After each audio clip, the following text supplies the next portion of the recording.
Hey everyone, Alex here. This episode's gonna be kind of a long one, so buckle in. I'll be teaching you how to do finite state machines, so get ready, and I'll see you on the other side. Now we need to build our player's finite state machine to move ourselves. So at the beginning, what I want you to do is to go back to your game scene, create some new event groups. We're gonna call this player finite state machine, and we're going to paste another one. We can make a debug manager, just so we can plan ahead of some of the things that we're going to be doing. I'm going to reduplicate the camera manager script, put it underneath the player finite state machine, go into our external events, and say player finite state machine. We're going to change the camera manager to the player finite state machine, launch into it, and create the game scene. So for us to be able to begin our movement, we need to go to our game scene, go to our first-person camera, go to the behaviors, add a behavior, and we're going to start with 3D walk. We're going to add another behavior and call 3D jump. I already know that my jump height is way too high. And the reason is, in our game, we're on a 16 by 16 plane in 2D. If you think about it in 2D. So here we are with X for this direction and Y for this direction. So what we need to do is jump our player a certain distance. One of the things that we need to consider while developing 3D is if this is Minecraft, right? Then our block, in this case, we're going to pretend we're using the same sprite size, 16 tall. And if our player is 16 tall, that means that we're one block size tall. Well, I want our player to be a little bit taller than that, so we're going to aim for something like, double this would be 32, and that's much too tall. So we're going to put our player between, we're going to say 24 to 26 blocks tall, or pixels tall, okay? And then we want to jump 1.5 times the pixel, or roughly 1.5 times. Because if we jumped exactly 16, we wouldn't be able to get on top of the block. Because it's the exact size. We need to jump at least one more, but we don't want it to feel like we can barely jump. We want to jump somewhere in between this and the next block, unless you want your character to jump even higher. So that's how we do the math on that one, if that makes sense. Okay. So now what we're going to do is move into back to our project. And the jump height, we're going to say, we're going to use 24 because it is 8 times 3. So 1.5 times 16, 16 by 1.5. So we're going to say roughly 24. The fall speed, I like the gravity there. We're going to do it a little bit less, maybe feel a little bit more bouncy, so 600. The maximum speed is much too fast. We're going to use 128 as the maximum speed, and even this might be too fast. So this is, of course, multiple times our speed. We could change acceleration and optimize this, but I feel like this might be good enough. Let's preview our project, and I'm going to raise my player off the ground a little bit. He is 16 deep, and we could do 32. But because of the way that the camera works, we actually want to add the height here. We're going to add the player up another 8 pixels. It raises us off the ground. Maybe you want that more traditional approach, but now we have our movement, but we can't move because we didn't configure the keys. But at the beginning, we did set them up as global variables. So now we get to do the player's movement scripts. So I want you to go in the player's finite state machine. We're going to create a new event group, and we're going to call this the move state. Okay. Inside, we need to go back to our game scene, open up our player camera, and add a new variable. We're going to add a variable, and we're going to call this player state, as in what state the player is currently in. We're going to set it to a string, and we're going to start it off with idle. We're going to say apply, and now inside of our finite state machine, we need move state, we need idle state, and for now, that'll be everything we have. So we have, I also like to do initialize, and that'll be part of our debug, and we're going to say debug state. Debug state. Each of these need a child, but we're going to replace that child with a link external script. But we do actually need this external script to be underneath each of these. So if you want to, you could copy and paste them that way. But this is what we need to do. Because the condition that we're going to check is if the variable of the first-person camera, if the variable of the first-person camera, and we made it a text variable, if the player state, because we declared it, it'll be in the drop-down list, which declaring it means that we predefined it in the engine. We pre-declared this, so it's available in the variable state. We're going to equal this to idle.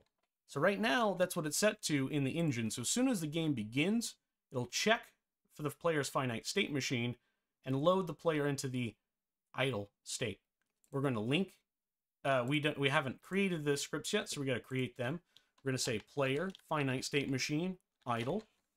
Create another one, player finite state machine move.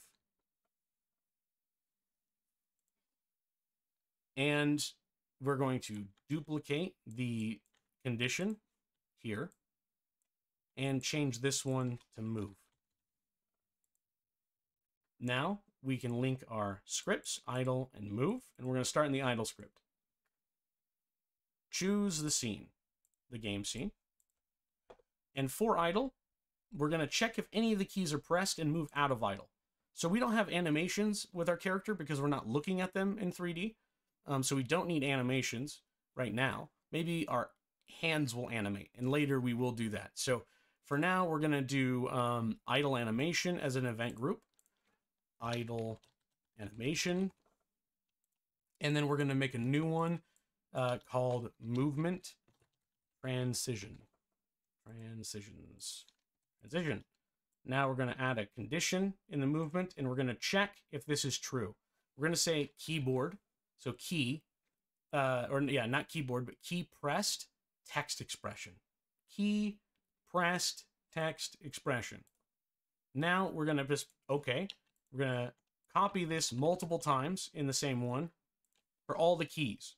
So if none of these keys are pressed, do this. So click on all of them, press J to transform them all. You can also do it no, you can't do it at a group level. I forgot. You have to select them holding shift click, and or invert them all. Now, if the key isn't pressed, well, we don't have to do it. It's expecting you to do a string, but because there already is string being defined, we don't have to add the actual string. We can just say controls and say forward, controls backwards. So I'm just going to copy controls dot. This makes it super fast. We just paste it in backwards. And we're going to say jump. And we're going to say left. We're going to say right. So if none of these keys are being pressed, we would stay in the idle state, right? So now we can say if none of those keys are being pressed, great. If all of these keys, oops, copy and paste, not duplicate. Duplicating doesn't work the way that I just tried to do it. You have to do it with the individual conditions, not the entire block. But now we're going to invert for the move. So that's if we're not pressing. Now we're going to say if any of these are pressed. Now this says if all of them are pressed, we need to add an or condition here. And that's why we did it. I designed it the way I did when I was showing you how to do it, even though we were in the move transition, because there is slight differences. If one of these is pressed, and we're going to remove the jump condition. So if any of the movement keys are pressed, transition our character into the move state. First person camera, variable, text, and we're going to change the player state to move. Just like this. This needs to be in a string like this. Okay, so if we do this transition, if any key is pressed and we're in the idle state, leave the idle state. Let's go to move. Now we can, and the reason why we're doing this, so some of you may be like, well, I could have just done that in one script. Well, you could, but it's not very organized, and it makes it difficult to debug what's going on. And there's a lot going on right now, and you may be tempted to keep pressing preview, but nothing really has changed yet. But it's about to. So now we move into the move state, choose the scene variable, game scene. or sorry, the associated scene, not game variable. We're going to say game scene. Choose. And, oh, I hit my keyboard. And we can go back into this and copy this move transition. And we're just going to paste it in here. We're going to delete that condition, create a new event group, and call this player movement controls. Inside of the player movement controls, we drag this over. We're going to delete. We're not going to do it that way. We're going to move each of these out so we can use them again, and then delete the or condition. And now I want you to duplicate this a few times. We're going to do it 4 times. Get rid of the actions. Don't need that right now. And then for each one, we're going to do forward, okay? So we're going to delete backwards, left, and right.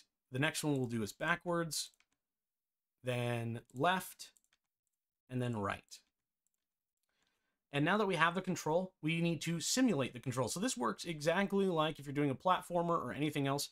So controls.forward key is pressed, click the action key, go to the camera, and now you'll see we have the top-down walk state. We want to go in here and say, okay, move forward, perfect. And we're going to duplicate this every time. And then we're going to change the key from forward to backwards by double-clicking. I'm doing it quickly because I expect that most of you would know how to do this. And if not, there are plenty of videos on how. But again, double-click if you need to. Or you can go in and add the action every time, whatever works for you. We're going to use the move left and move right. Now, we could use simulate turning. Now, this turn key will pivot us by rotating us in a plane. So there's a few things that can kind of happen here. You can use it to snap to a position left and right, so we can make a more traditional movement control. There's a simulate stick control button. This allows you to, of course, configure a controller on the axis and all of that. So beautiful stuff that we can do here with left. And then here, we're going to move right. Okay. Now, here it is. You guys ready? Press preview. Once you click in your game scene and can look around, WASD now works. We have no jump currently, but look at this. We now have a 3D movement camera. We're able to move around our game scene with relative ease, and we're able to start creating our project. So the very next thing that I want you to do is let's go ahead and close this out. You can just hit Control W to close it if you want to. And we're going to add one more key. We're going to go into a jump state. For now, I'm not going to create a new script because it's just one key press and it's only going to happen while we're moving. And maybe not, actually. We might want to jump while we're idle. I don't want to be lazy. We're going to do this the right way. We're going to copy and paste the state. And we're going to call this one jump state. We're going to do everything we did before and say jump. And now we need to create that jump script. So player, finite state machine, jump. Transition into our jump state. Okay, hello. Let's remove this, thank you. And go to jump, add, and choose the scene, the game scene. Okay. Woo! We have done so much work in the last hour and a half. Good job, by the way, if you're following along. This is, there may be a lot of things you're scratching your head about. I'm hoping that I'm targeting and answering your questions preemptively. But it's pretty straightforward. Like I said, it only takes 4 lines of code to actually get the camera to work. The movement's another 4 lines of code. And now we're transitioning into our jump. So now what we want to say is, well, jump. So when the key is to jump, we're going to jump. When key is pressed, jump. So that's pretty straightforward. We can go into the movement script and copy the controls key. We're going to paste it in here. And we're going to... My cat just opened the door. That scared me. I know I was home alone, and I heard the door unlock. My cat is huge and can open the door. It's a raptor. It's a raptor cat. I got raptor cat going on in my house right now. All right. You're a predator cat. Oh, and then she shut the door. Okay. Enough of the cat distraction. We're going to go into simulate the jump key press. Hit OK. So when the jump key is pressed, right, we want to do this. But this is this is actually goofy because we can't run this state. So, and again, I'm doing things intentionally this way to show you the right way to do it. Your brain might say, oh, this is how we do it. Actually, when we enter the state, we want to do this one time. We're just going to we're going to jump once. That's it. And then as soon as we're done, right, simulate the jump key press. And then as soon as we're done with that, we need to transition back into idle. So jump, and then we can check on the floor so if the player is in collision with the floor. I think another way to do this is, let's see here. Because on floor doesn't work, right? Because, oh, they have a is on floor. There it is. I was going to say, there's normally the top down would have or the platformer would have a is on floor, but we want to use 3D is on floor. And so now that we have is on floor, we can hit OK. And now when we are on the floor, do this one time. We don't need to, we don't need to run it all the time. Either way, it doesn't really matter. So what we can do is now transition into the idle state. So we're going to do variable, okay, text, change idle state equal to, or change into the idle state.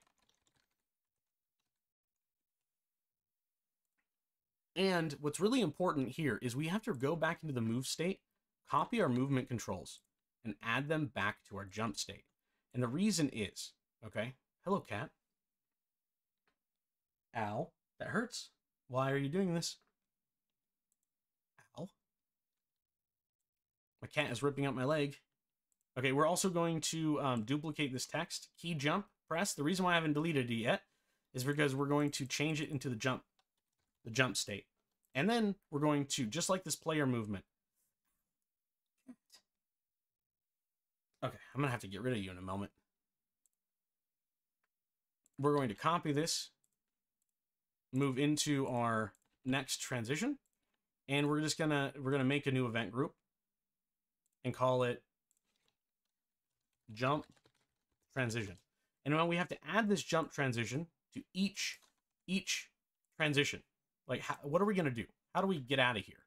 How do we leave the state in each one? Because we're using a finite state machine, we have to declare everything we're doing in every state. Does it repeat some code? Yes. But not in the way that you think. It's not messy because we are defining, we have absolute control of, can we move when we jump?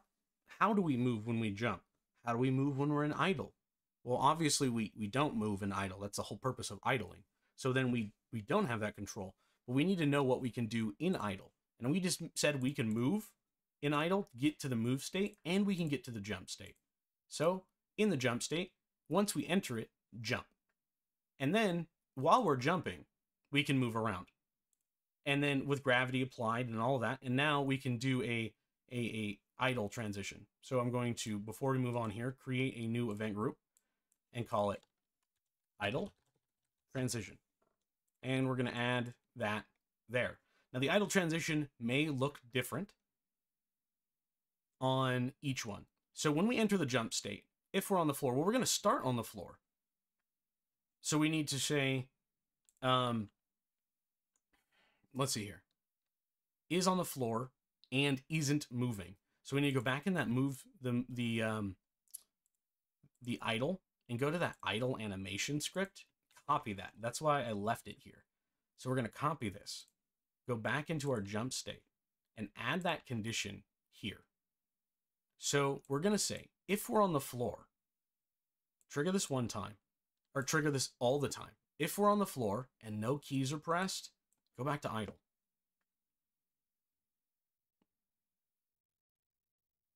And we can say, yeah. So now we have an idle transition. If we're on the floor and no keys are pressed, transition to idle. In the move state, we can also add this. If we're moving and then stop moving, so we're going to paste back in the idle transition, and we can just go into jump now and copy that and say in our movement script, we can do this a little bit differently. remove the floor statement and just leave it like this. In the idle, if we're not pressing any keys, and we can include the jump key in this, and then transition into idle. Go back into our idle state, copy the jump transition, and now we need to move it into the move state. So now, from movement, we did a lot of programming right here. And I want to explain what, if you don't know what's going on here and need an explanation. Again, going from our finite state machine, so removing debug logic, pretending like this doesn't exist now, we can go into idle, move, and jump. So as soon as you press the key, which we start in the idle state, it's okay, Riley. Totally fine. I'm going to slow down and express what's going on, and you can catch up while we're doing that. So here in the idle state, we start the game because we set it inside of our game scene. And we set it in the player state idle. Okay, so we start the game in idle. Later on, we'll change it to a debug state or initialized state so we can make sure that our code is running optimally and without any bugs. But here we go, we say idle, hit apply, or cancel, doesn't matter. Now we can follow the logic. So here we can say, okay, at the beginning of the game scene, we're loading the player finite machine, the finite state machine always, right? So in the very beginning, we can check player finite state machine, click on it. The player state is idle. Let's follow it. Inside of idle, well, this happens. This isn't important right now. So that's blank.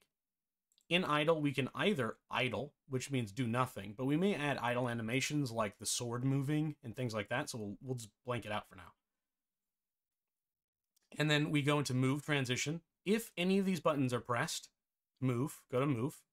So we're going to go to move real quick and say when we're in the move state and these keys are being pressed, do this. And in idle, if none of these keys are being pressed, including jump, go to idle. If the jump control is pressed, change the state to jump.